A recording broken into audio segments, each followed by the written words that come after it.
అనుకున్న బావ నువ్వు కూడా పరాయి వాళ్ళు అయిపోయారు.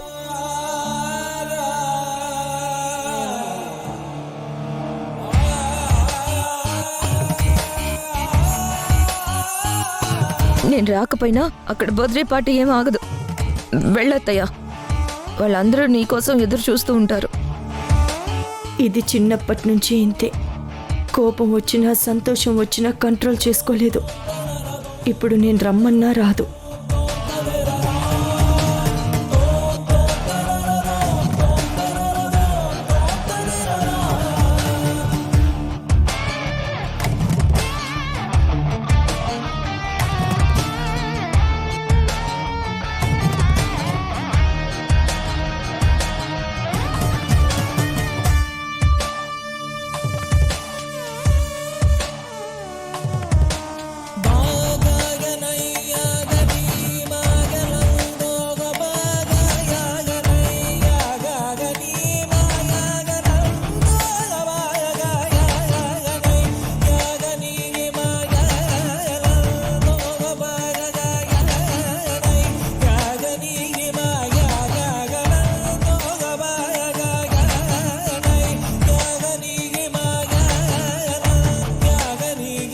వీణేది?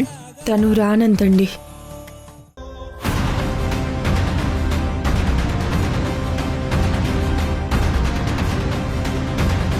తను ఇంటి కోడలు పార్వతి. ఇంత మొండిగా ఉంటే ఎలా? చిన్న విషయానికే గొడవ పెట్టుకుని లోపలికి వెళ్ళి కూర్చుంది. ఎవరు ఏమనుకుంటారన్న కామన్ సెన్స్ కూడా లేదా?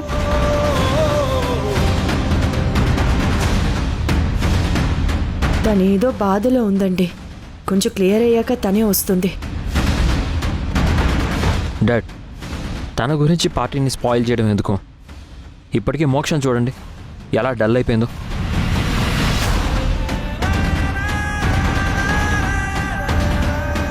కేక్ రెడీగానే ఉంది కదా, మనం స్టార్ట్ చేద్దాం. కరెక్టేరా అమ్మా వేద, మోక్షతో నువ్వే కేక్ కట్ చేయించు.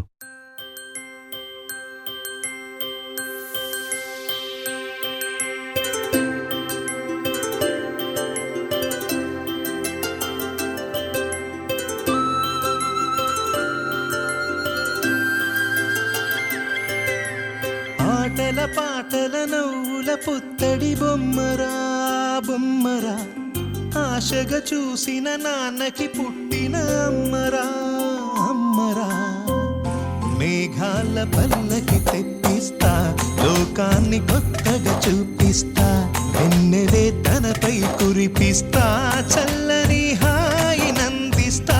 మేఘాల పల్లకి తెప్పిస్తా, లోకాన్ని కొత్తగా చూపిస్తా, వెన్నెలే తనపై కురిపిస్తా, చల్లని హాయి నందిస్తా.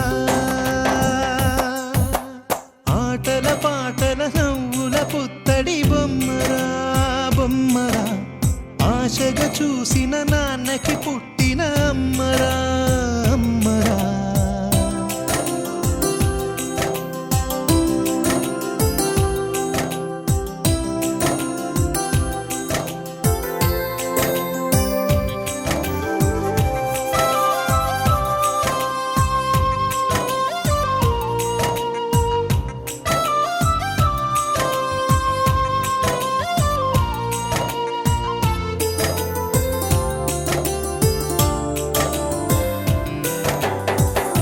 అడుగులే పడుతుంటే, ఎదనిలా తడుతుంటే, మధురమౌ భావాలే ఓ మోగేలోనా. పలుకులే పైకొస్తే, చిలిపిగా పిలిపిస్తే, పులకలే పదులై వేలై పొంగే నాలోనా. లాలి పాటే నేనై, లాల పోసేవాణ్ణై, లాలనే నింపనా నేత హృదయాన. మేఘాల పల్లకి తెప్పిస్తా, లోకాన్ని కొత్తగా చూపిస్తా, వెన్నెలే తనపై కురిపిస్తా, చల్లని హాయి నందిస్తా. ఆటల పాటల నవ్వుల పుత్తడి బొమ్మరా బొమ్మరా, ఆశగా చూసిన నాన్నకి పుట్టిన అమ్మరా అమ్మరా.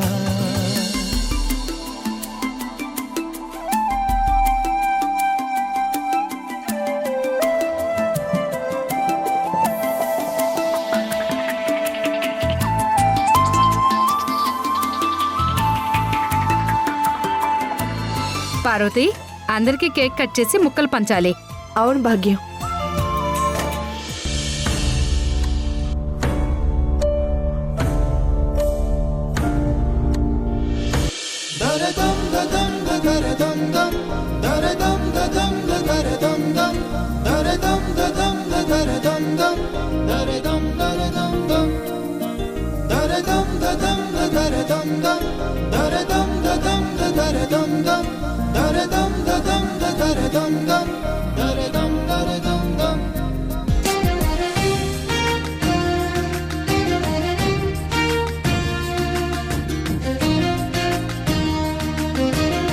పార్వతి, నువ్వు మోక్ష సంగతి చూడు.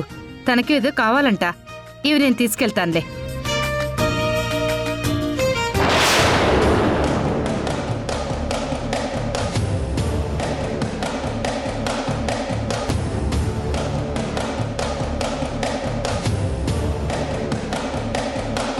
ఇదేంటి బలం మందా?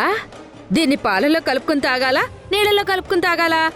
అది నీకోసం కాదు తల్లి, ఆ వేద కడుపు పోవడం కోసం. దీన్ని సిచ్యువేషన్ని బట్టి వాడి వేద కడుపు పోగొట్టు.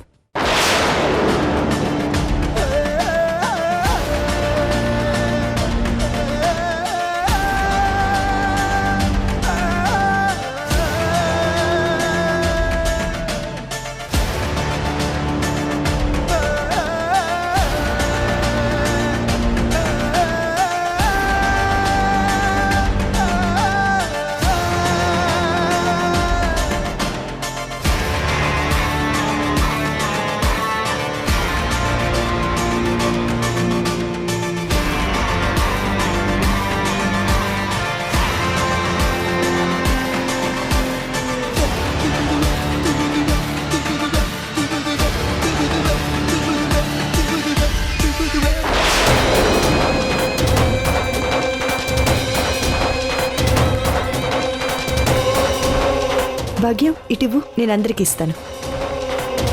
శ్రీ, వద్దు వేద, నాకు కొంచెం వర్క్ ఉంది, నేను వెళ్ళి వర్క్ చేసుకుంటాను. సరే శ్రీ. పార్వతి, ఇటివ్వు. నేను నా చేతులతో ఇవ్వాలనుకుంటున్నానుగా. నేను ఇస్తానులే, నువ్వు వెళ్ళి వేరే పని చూసుకో.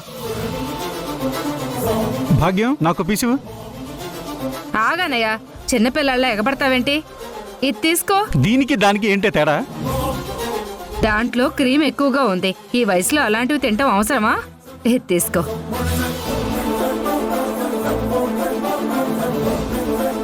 అత్తయ్య, నా కేక్ లేదా? తీసుకో.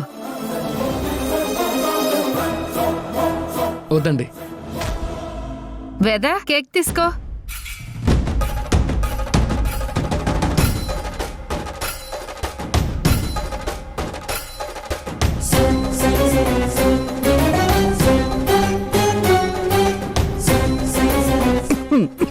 భాగ్యం, కొంచెం వాటర్ తీసుకురా.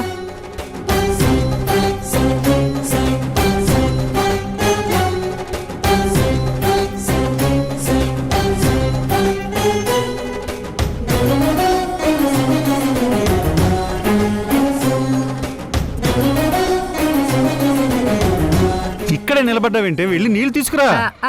వెళ్తున్నాను.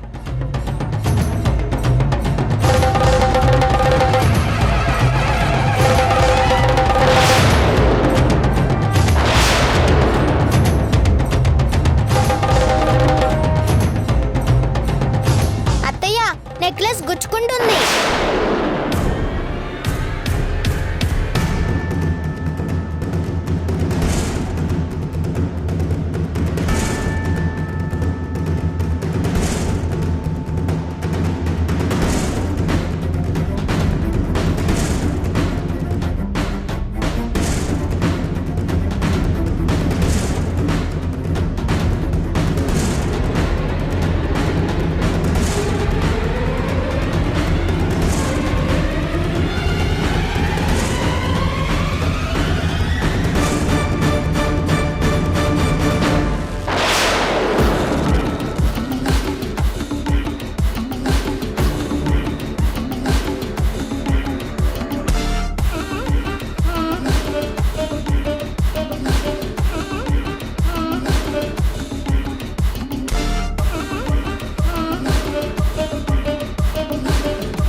అమ్మయ్యా, వేద కేక్ తినటం మొదలుపెట్టింది.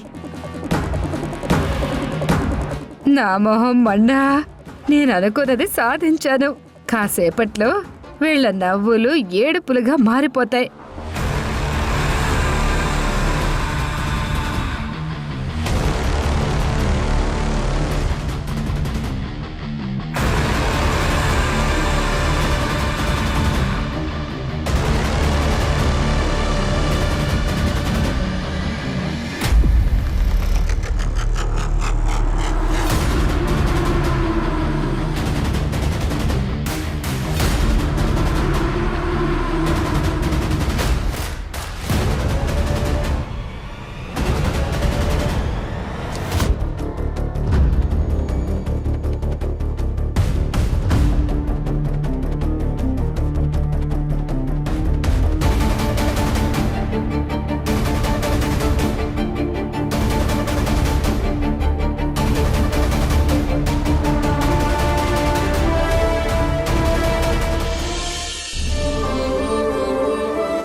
మోక్ష, మనం ఒక సెల్ఫీ దిగుదామా?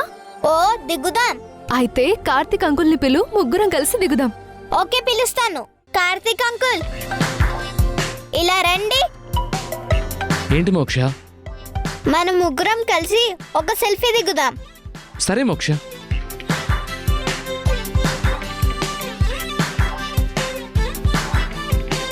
స్మైల్. ఓకేనా? Thank you.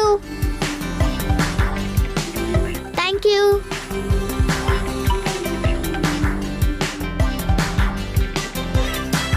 మొత్తానికి పార్టీ బాగా జరిగింది కదా?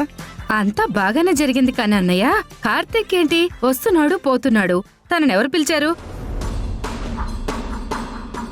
ఖచ్చితంగా పార్వతి అయితే పిలిచి ఉండదు. అలా పిలిస్తే తప్పు అవుతుందని తనకు తెలుసు. నాకు తెలిసి వేద పిలిచి ఉంటుంది.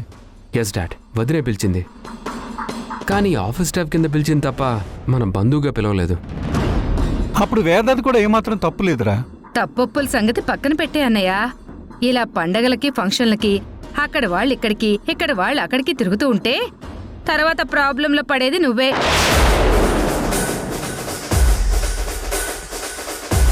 ఎంతైనా ఆ కార్తీక్ పార్వతి సొంత కొడుకు. ఆ సంగతి నువ్వు మర్చిపోయినట్లున్నావు. అసలు ఇదంతా పార్వతి చేస్తుందేమో, ఎవరికి తెలుసు? డాడ్, అత్త చెప్పిన దాంట్లో కూడా నిజం ఉంది.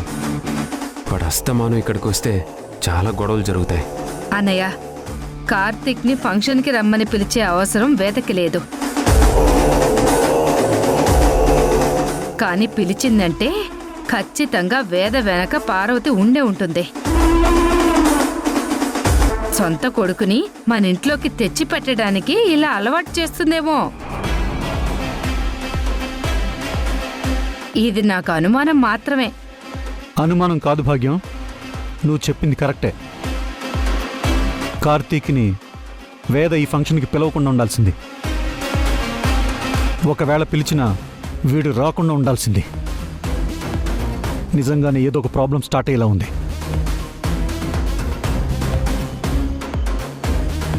డాడ్, దీనికి పరిష్కారం ఏంటి?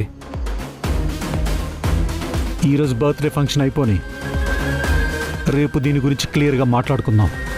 సరస్వతి దగ్గర కూడా ఈ విషయం తీసుకొద్దాం. అలాగే అన్నయ్య. అమ్మా, నేను బయలుదేరుతాం. కాసేపు ఉండొచ్చు కదా కార్తీక్.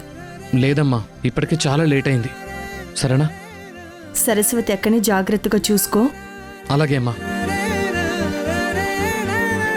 వేద, వెళ్ళొస్తాను.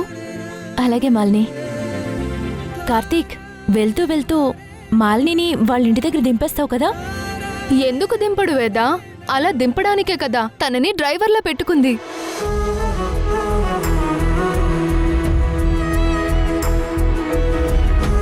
ఈ గొడవలన్నీ మీ మధ్య ఎప్పుడు ఉండేవే. కొట్టుకుంది మాట్లాడుకుంది చాలు గాని జాగ్రత్తగా వెళ్ళిరండి. బాయ్ మా. కార్తీక్, మాలిని పిల్ల జాగ్రత్త. వేద, నువ్వు కూడానా? సరే, బాయ్. బాయ్. మంచిదమ్మా.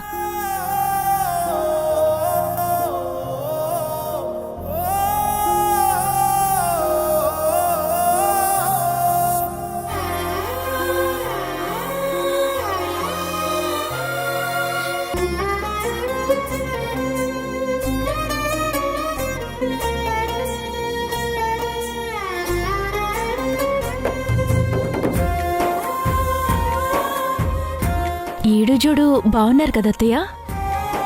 మీ మనసులో ఏముందో నాకు అర్థమైంది అత్తయ్య. మాలిని చాలా మంచి అమ్మాయి. కాస్త అల్లరి చేస్తుందేమో గాని మన కుటుంబాన్ని అల్లరిపాలు చేయదు.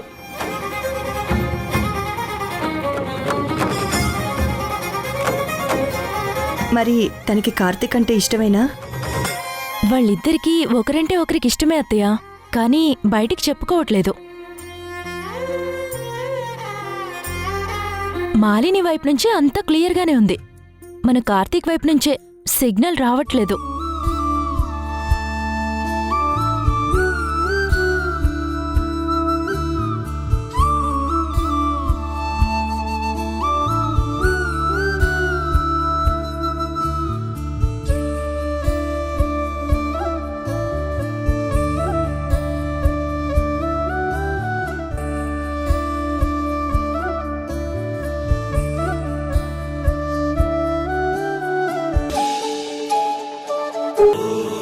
బావ నావాడు. తన జీవితంలోకి ఏ అమ్మాయి రావాలో నాకు ఒక క్లారిటీ ఉంది. అమ్మాయిని చాలా మొండిది. తను ఏమంటే అదే జరగాలని అంటుంది. అలాంటిది నా బావ జీవితంలోకి రావడం ఏంటి? నేను ఒప్పుకోను. మాలిని విషయంలో వీణ ఎలా రియాక్ట్ అవుతుందో తెలీదు. వేద వాళ్ళిద్దరినీ కలుపుదామని చూస్తుంది. కాబట్టి వీణ ఖచ్చితంగా ఒప్పుకోదు.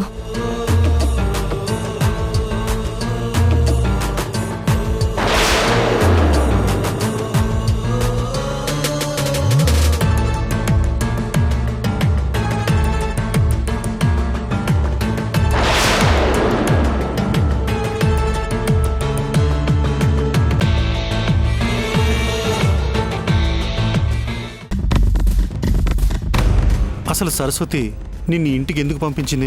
మీకు తెలుసు కదా, సరస్వతి నిన్ను ఇక్కడ పెట్టి తన పిల్లల్ని నీకు అప్పగించింది, అవునా? మరి నువ్వు చేస్తుందేంటి? నేనేం చేశానండి? కార్తీక్ని ఇంటికి అలవాటు చేయాలని శ్రీ రిషల్ని తప్పించి కార్తీక్ని ఇంటికి మహారాజుని చేయాలనుకుంటున్నావా?